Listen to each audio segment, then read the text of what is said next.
Gloire à toi, Père Saint. Merci de ta grâce surabondante sur notre vie. Ce matin, nous venons à tes pieds, tels que nous sommes, pour obtenir le secours opportun, pour obtenir ta paix. Merci de glorifier ton nom en nous et à travers nous. Étends ton bras, fais des signes, des prodiges, des miracles. Père Saint, Dieu de compassion, Dieu d'amour, Dieu merveilleux. Louange à toi, nous te glorifions. Parle-nous ce matin et que ta parole nous édifie, car elle est vivante et efficace. Elle est puissante, elle est vie, elle est esprit. Au nom de Jésus, nous recevons ta parole. Bonjour à tous, bienvenue à cette dévotion. Alléluia. Écoute ceci, nous sommes en fin d'année et nous devons faire une chose qui me plaît beaucoup, et tu vas me poser la question, c'est laquelle? Continuer à connaître Dieu. Ne te fatigue pas de connaître Dieu, apprends à le connaître. Et tu sais, plus tu connais Dieu, plus tu veux garder sa communion. Tu veux préserver sa communion. Tu ne veux pas t'en écarter. Tu veux rester toujours connecté, branché sur Dieu. C'est merveilleux. C'est là le but pour lequel Dieu a créé l'homme, pour que l'homme soit en communion avec lui. Et alors, savoir ce que Dieu est capable de faire nous aide à préserver cette communion dans laquelle il nous a déposés. C'est pourquoi aujourd'hui nous continuons avec Deutéronome, le chapitre 32, et nous allons lire le verset 27 qui attire mon attention. Mais je crains les insultes de l'ennemi. Je crains que leurs adversaires ne se méprennent et qu'ils ne disent « Notre main a été puissante et ce n'est pas l'Éternel qui a fait toutes ces choses. » C'est merveilleux d'écouter ces paroles. Dans ce cantique que Dieu a inspiré à Moïse, les paroles sont profondes. Dieu est en train de se révéler. Souviens-toi que ce cantique n'a pas été écrit pour le peuple, mais il a été écrit en témoignage. Dieu a dit à Moïse, tu vas écrire les paroles de ce cantique en témoignage contre le peuple d'Israël et pour leurs enfants, pour qu'ils n'oublient pas ce que l'Éternel a fait. Et alors, nous avons médité hier, quand l'homme, l'être humain que Dieu a créé à son image, quand l'homme que Dieu a créé pour vivre avec lui, commence à blasphémer contre Dieu, à provoquer la colère de Dieu, il y a une conséquence. Il y a une conséquence parce que quand Dieu te cache sa face, les choses ne seront pas meilleures. Toi qui m'écoutes, fais attention à ton Dieu. Fais attention à ta relation. Tu es l'enfant, Dieu est le Père. Fais attention à cette relation qui est née. Ne profane pas cette relation. Fais attention à la communion que Dieu a nouée avec toi. Il t'a déposé dans une communion. Il est en communion avec toi. Il est l'esprit en toi et tu es le corps. Sache cela.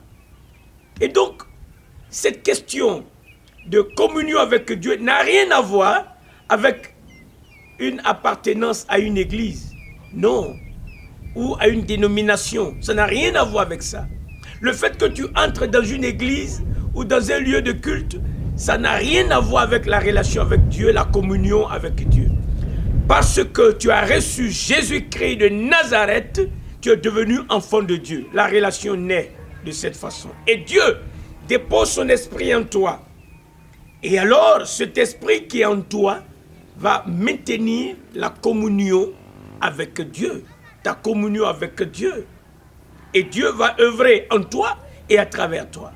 Et donc, préserver cette communion sous-entend apprendre à obéir à Dieu jour après jour. Et en le faisant, tu vas donc éviter de blasphémer, tu vas éviter de tromper, de te vautrer dans le péché. Parce que c'est ça qui brise la communion, le péché. C'est ce qui provoque la colère de Dieu, le péché.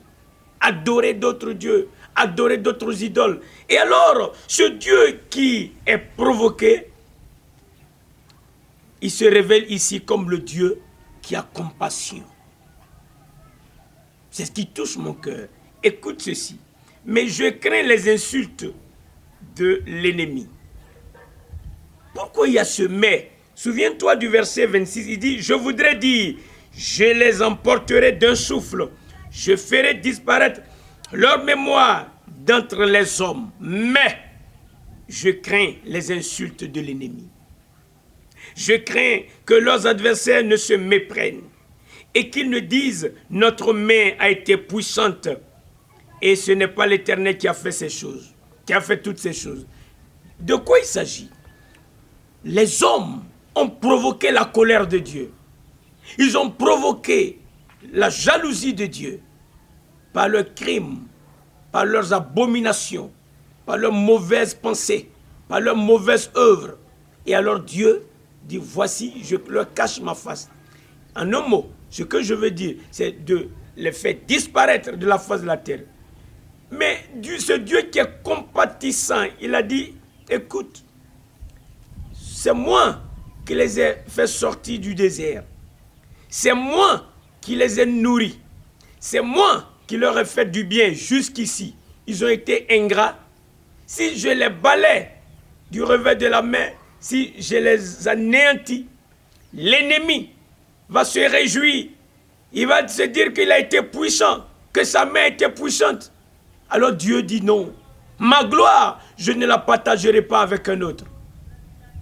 Quand Dieu a pensé à son peuple et à l'avantage que l'ennemi va avoir, va se donner à cause des conséquences du péché de son peuple, il a mis un mais.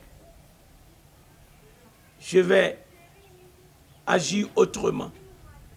Je vais faire agir mon amour, ma compassion. Ils ont vu la souffrance, mais je vais leur tendre encore la main. C'est très important.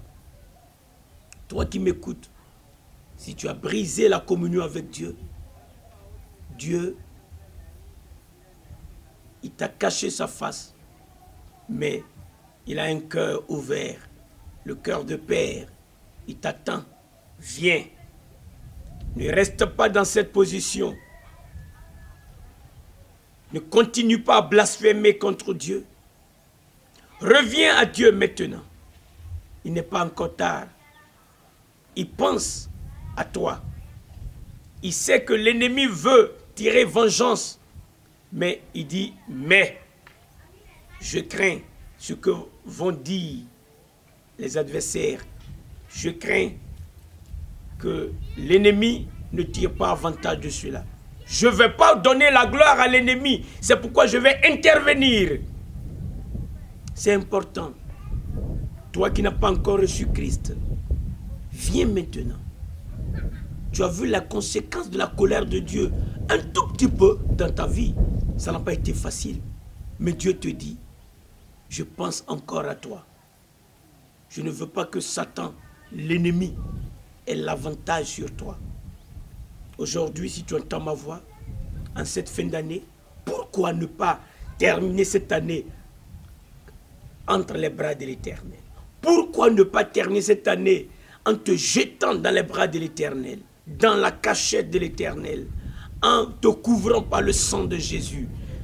À la vérité, ce sang a coulé pour toi. Tu ne feras que reconnaître ce qui a été fait pour toi. Viens au nom de Jésus. Quitte la boue du péché. Quitte les souffrances, l'oppression, l'esclavage du diable. Et jette-toi entre les mains de celui qui t'aime, qui t'a engendré, qui t'a créé et qui pense à toi. Si tu entends ma voix, toi qui as déjà reçu Christ, tu as brisé la communion, mais il est fidèle et juste pour te pardonner si tu confesses tes péchés. Et si tu abandonnes ces péchés, il t'a donné le pouvoir d'abandonner ce péché. Abandonne et viens. Il t'a tellement aimé qu'il n'a pas refusé de monter sur cette croix. Aujourd'hui, quand tu prends la décision de revenir, il ne te rejettera pas. Il dit, venez à moi, vous tous qui êtes fatigués et chargés, je vous donnerai du repos. Si tu as compris qu'il y a une conséquence en abandonnant Dieu, Dieu n'est pas fâché avec toi. Si tu viens, il te recevra. Il va te recueillir. Il va prendre soin de toi. Prions le Seigneur.